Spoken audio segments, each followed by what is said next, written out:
So this isn't going to go the full hour. I just wanted to very kind of unofficially go over some errors I've been seeing recently at Amazon and where they're located in core source and kind of let you know why that's been happening and the resources that I have for you to fix it.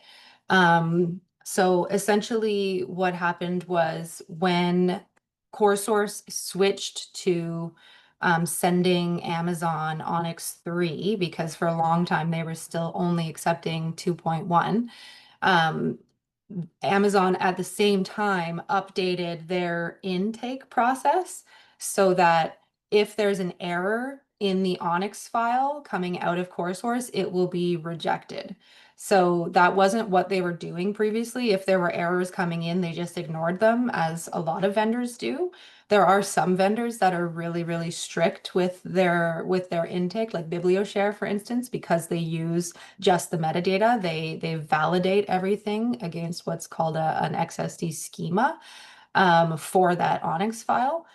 So essentially, for once, it's actually kind of like good on Amazon for being, really careful and cautious, but it means that previously the way that you've been doing your metadata may have had errors in it all along, and they may have been processing fine, and now they're not. So a good way to check this is to see if you have any accessible metadata that you sent and it isn't appearing in on the Amazon storefront. So as of right now, I'm not noticing a ton of additional errors at other vendors, but I will obviously keep you posted if I do notice that. Um, I think for the most part, vendors were simply ignoring issues in the past and not having kind of a too much of a concern about it. So I think that the best thing to do is to review a couple of your more recent files to see if they have the accessible metadata. So I want to share my screen and I'm going to show you where that is appearing on the Amazon storefront. Okay. So if we search up a title here, and let's see what this one is. And then we click into accessibility on this main page here and then learn more. We see that this is no information available, no information about hazards, no information about visual reading. Currently, the hazards are a warning, but if there is an issue with other metadata, when you're updating the accessible metadata, it will still fail. So I've been working in the background to try and track some of the main errors that I'm seeing, and I'm going to quickly show you where those are in CoreSource. So I'm going to go into our demo account here, and I'm just going to show you what is causing the error and why it's causing the error and how to fix it. So if I click on box head here and I'm going into the metadata, we're on the main page. And so error one that we'll go over is called the copyright error. Okay, so that is in the past, um, you could send just copyright name. So pretend I wrote this book and that would be it. And that was okay. But now what's happening is if this copyright year is left blank, it's sending an empty copyright code and that is causing things to fail. So if you are, and you know that you have in the past included information for copyright, which is always a good idea to do, it's recommended to include this because then you have in your metadata the year that it went out. So we know when to apply copyright until it becomes public domain kind of thing. And so you would just scroll up here to the publication date and then paste in the year. Now, if you only have a few titles, and you want to check on them, then it's easy to do it um, in the UI, but I am going to show you another way afterwards to do multiple titles at one time. Okay, so that is the first issue. And it's pretty simple to fix. So it seems like it's a big issue, but it's really just adding in a date. And again, I'll show you at the end how to do a bunch of them at the same time via metadata extract. Okay, so you would just hit save and then do the next title, or again, if you want to do them all, we can go over that. Okay, the next one is a little bit more tricky. I think maybe because I am seeing this quite a bit, I'm wondering if at some point it was the recommendation. Maybe somebody knows that I'm not super familiar with ONIX 2.1 and the specifics of the differences. It seems like at some point the recommendation was to add territory info at the pricing level. And that is now causing issues because it's causing a duplication in the country codes. So where that lives, again, I'm just in this same title here, is in pricing and product supply. And then we need to check a couple of places to see if there's additional and superfluous info under the territories. So you want to check here, and we don't have any here. And then you also want to check at the currency level.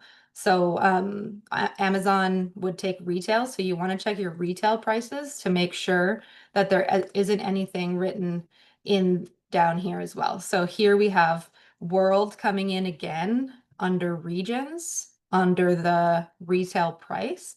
And we're going to remove that because essentially what that's going to do is it's going to reapply all of the country codes under that retail price, under that US retail price, and it's going to cause a duplication. So I'm going into, and it might be under countries included or regions included, and I'm going to take that out. The only time you need, this is called like the market territory or supply detail information. The only time you need to supply that kind of territory info is if, say, I had a Canadian price and or a Canadian retail price that I wanted to only apply to Quebec, for instance. So that's the only time, and it's really specific. For most use cases, for most eBound publishers, you usually have world rights exclusive. And so as long as your world rights are set up as exclusive world, you don't need to add any additional pricing information at that currency level. So I know some publishers would sometimes add it in here thinking like this is going to guarantee this price goes here, but it's not needed because all of your rights, your sales rights information says where it can be sold. So that's the other really big error that we're seeing. And it does take a little bit to fix, especially if you do have an ONIX provider that is providing this kind of territory info. But for the most part, I think that this info was added by spreadsheet at some point or by UI just incorrectly. And it's not anyone's fault because CourseWars doesn't prevent you from putting in incorrect information, unfortunately. As a result of Amazon now failing files that are invalid, I have been and I'm going to continue to push with CourseWars to validate the ONIX on export, because essentially if the publisher knows that, okay, something I've entered here is incorrect and is invalidating that file, and this won't pass at Amazon, you'll have time to fix it before thinking, hey, why did this distribute and why isn't it appearing on Amazon? So those are the really two overarching ones that I'm seeing. And then there's a couple of other smaller ones that we'll go over as well. Any questions on that so far?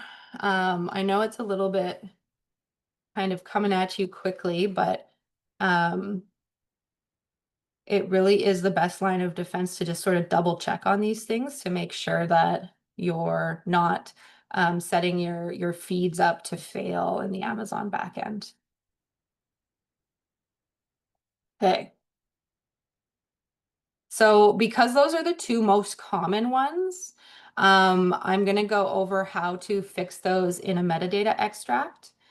And I'm going to also go over this article that I created that goes over all of this step by step and give you a chance to ask some questions about that process if you've tried it and it hasn't been working. So I'm just going to open this. So I'll put this in the chat here. I did circulate this, I believe last week at some point. Oh, where did my chat go now? There we go. So this is the article if you want to follow along. I'm just going to kind of tutorial it here. So this is going over these two issues that we've been seeing pop up and how to fix them using metadata extracts. So just a reminder that any publisher that is using an ONIX provider, as opposed to like the spreadsheet or fixing things right in CoreSource, your ONIX feed has to be updated because an ONIX feed will always overwrite whatever you do in the UI or via spreadsheet. But a spreadsheet will just add to what's in there. So the metadata extract is what you want to pull to assess whether the titles actually need to be fixed or not. So in CoreSource, you can go log into your account and go to reports, and then mine shows up here because I use it often. But if it's not showing up here, you can go to view all reports and then metadata reports. And it's the first one there, metadata extract. Okay. And then we're going to go with full metadata extract. And we'll go ahead and deselect select all. And I always just put in the time frame, this just because it's easy, to today. And then we're going to go down and select. So you leave everything else unselected. And then we're going to go down and select just the two categories that we want to check. So copyright details and then sales rights, which was up above, sales rights. And that is it. So we're just going to select those two and then hit up here, export. Okay, so once you have that, that takes a little while to process, but I just wanted to show you how to pull that report. So we've gone through all of these steps here. Okay, and then once we have that report, then you can go ahead and fix the individual years if there's any that are missing. So I'm just going to go and grab.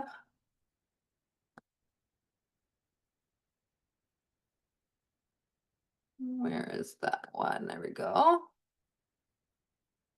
Oh, no, I saved that in a wrong spot. There we go. Okay. Oh, didn't want to open. Okay, one sec. Let me find another one. I'm just going to stop sharing for a sec. Okay. So when you get this sheet back, it's going to look something like this.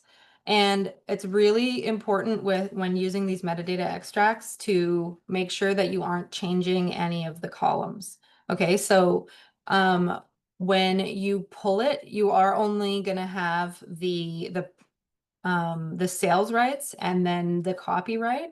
And you're just going to go in the same way it's showing you on this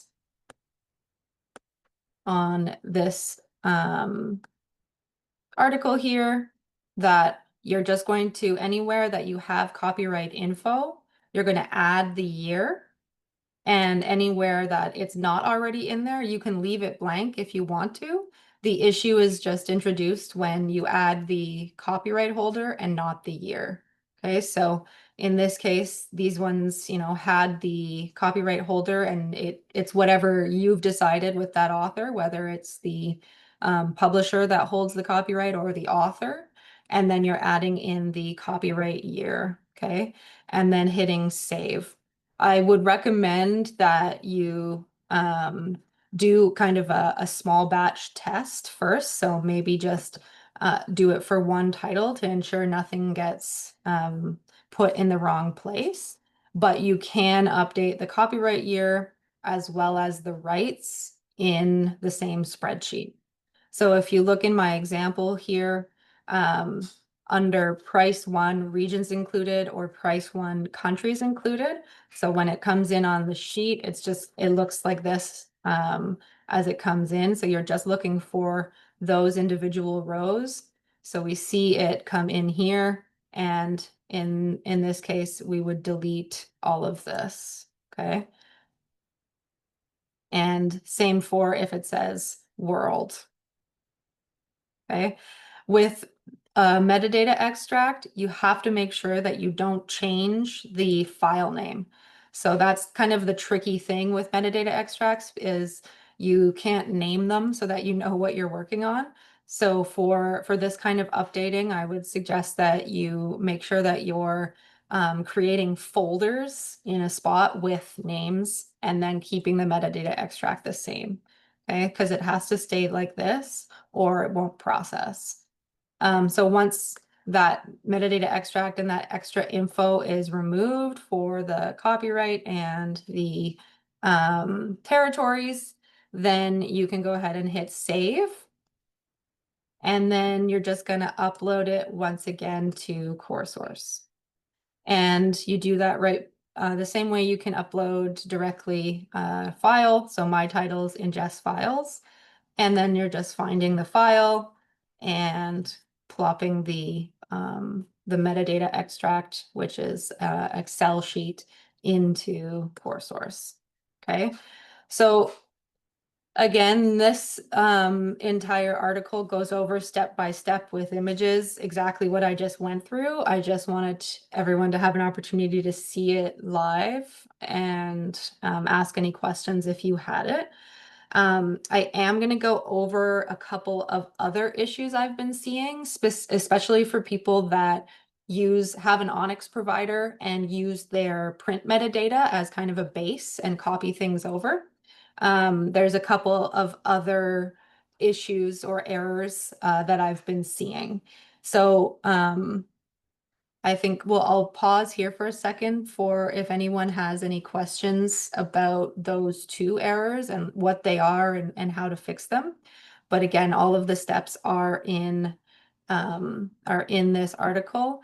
And I would recommend that you pull the metadata extract regardless, because it will show you if there's any issues with either of those two things. And then feel free to message me if you're kind of unclear on what and where to update. Okay. So this is another odd one that's kind of hiding. I know some people like to add as much metadata as they can, and that's usually a good thing, but kind of as Matt just brought up, sometimes adding metadata that a vendor can't process is going to cause issues. So when you're beefing up or bulking up your metadata files, that's a good thing, but you do just want to double check that it's not going to cause issues or that it hasn't prevented something from distributing. For instance, this is one that I've been seeing. So under marketing, I believe, yeah, under marketing, which is usually in CoreSource where your related products appear. There has been issues with resource features causing failures. So I think often I see this with academic publishers who attach a lot of different resources to their files. So for instance, with the print metadata, we will often see something come through here any one of these. So an additional an additional feature like a image or I think it's normally just an image. And if you are leaving the feature type blank, it's going to cause an issue there. So usually it comes in like this and the audience is filled out. So this is all correct, but this is left blank. And again, this causes a failure. So what I usually say, the quickest fix there, if you take a look at a couple of your newer titles that do have accessible metadata, and you notice that this is in there, I just always say, you know, I just go ahead and delete that because you don't actually need it for your digital titles. Essentially what that is, that supporting resource, is sent along with print because there's a cover image associated with the print metadata. But with digital, you're sending a separate cover file, so you don't need that. Um, Depending on your ONIX provider, it might copy over automatically. So it's a good idea to check your front list titles to see if that has happened if you have an ONIX provider. So again, that is if you search in CoreSource and you go under marketing and then scroll down, it will show up under supporting resources and it will look like so. Okay. And for whatever reason, it's getting pulled in without the feature type. And because this isn't something that normally needs to or does go out with digital, I don't know if this processes anywhere, but I do know that if this is left blank, it won't process. So again, the best option is to just go ahead and delete that if that's in there. Again, that's not something that would appear in the metadata extract that I just showed you. So it's good to just spot check a couple. And then once you're confident that you've got your metadata kind of squared away and that there aren't going to be these issues, it is a good idea to just go ahead and distribute. You can go just to Amazon to start and make sure there aren't any failures. But it's a good idea to send it everywhere just because this is, you know, an update that will be processed everywhere. So it's good to have everything up to date across the board. I have one final one that is a little tricky. Now, this one only applies to people if you have any files that have an author and an audio component that are the same. Alrighty, so we are in north of nowhere here, and we're looking at this is again only applying to digital audio, meaning audiobooks, or it can also apply to enhanced EPUBs, for instance, read-alongs, where the author recorded their own audio for the read-along, which is something that we do see from time to time. But for smaller presses, this is also the case often if your author wanted to record their own audio. So good to know for future reference. So if I click into the digital audio MP3 metadata, and then I click on contributors, essentially what you want to see is author 1, which is good. So good so far. And then read by 2. Okay. And then anything additional would be 3 and beyond. So it's totally fine if, and this is the same, read by Marie Wilson, author Marie Wilson. So this is set up exactly how it's supposed to be. Essentially, a problem will be introduced if when the metadata comes in, the author and the narrator, so read by, both show the number 1 here. So this is another one of those instances where the interpretation of the ONIX and the way CoreSource works is kind of the issue, because the way it's supplied into ONIX or into CoreSource is correct, but then on export, it can get messed up because of the way core source works, where it's essentially taking all the information that's in there and then kind of unpackaging it and then repackaging it and sending it out. And in that process, unfortunately, the interpretation can get a little bit muddy. So if you have a this scenario and it does say order one and then order two by the same person, that will cause a what's called a sequence order number error because it's going to duplicate it. So the way to fix that is to just make sure that when you're adding your contributors, that you're adding them in separately with their separate roles. And as long as you do that, as long as you see the number one and then the number two, then everything will be okay in those scenarios. If, for instance, there's multiple authors and multiple narrators, so say there were two authors, it would still be the authors first, followed by the narrators. Now, this isn't always like exactly proper ONIX, but it is just the only way.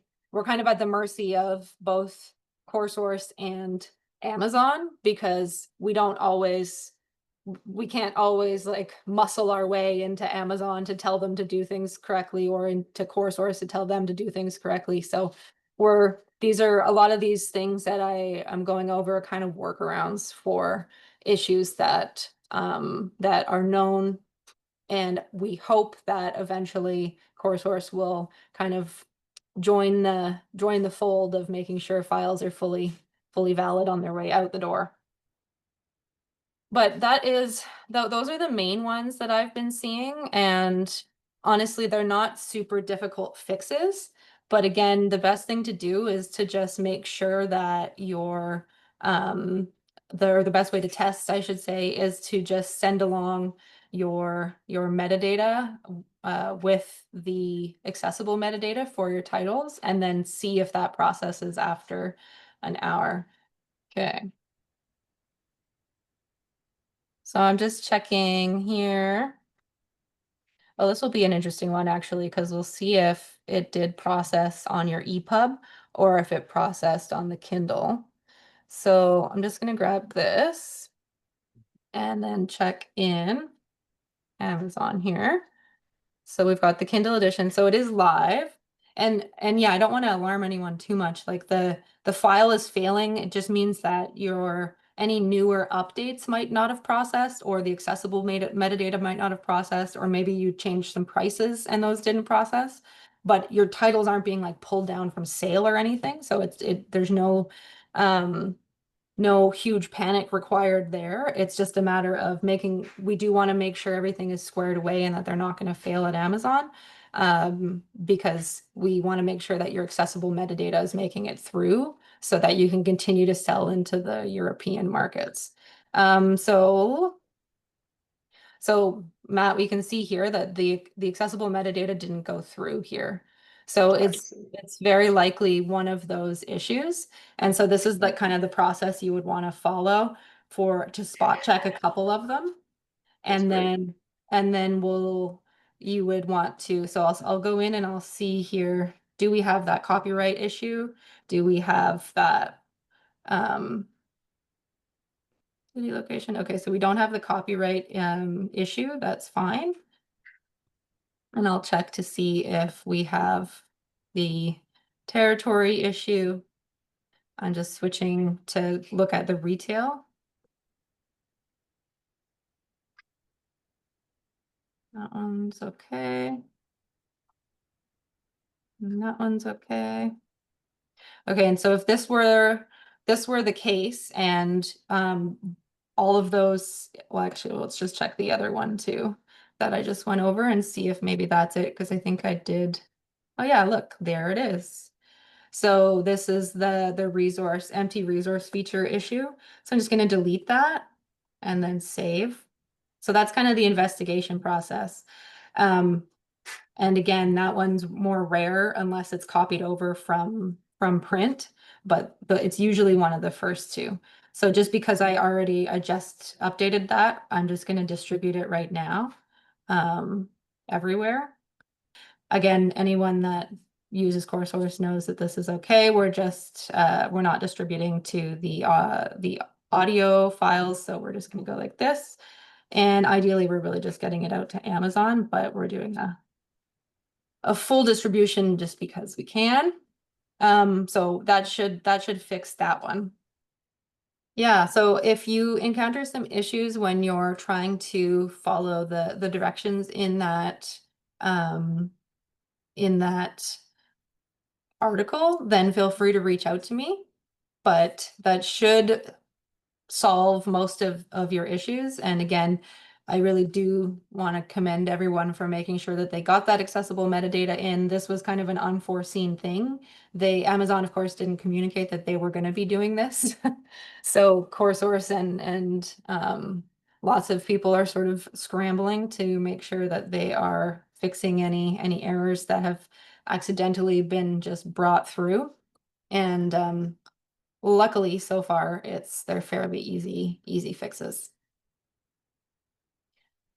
Okay, well, if there aren't any other questions, we will leave it there. And as always, feel free to follow up with me if you have any additional concerns or questions. So thanks very much, everyone, and have a good rest of your day.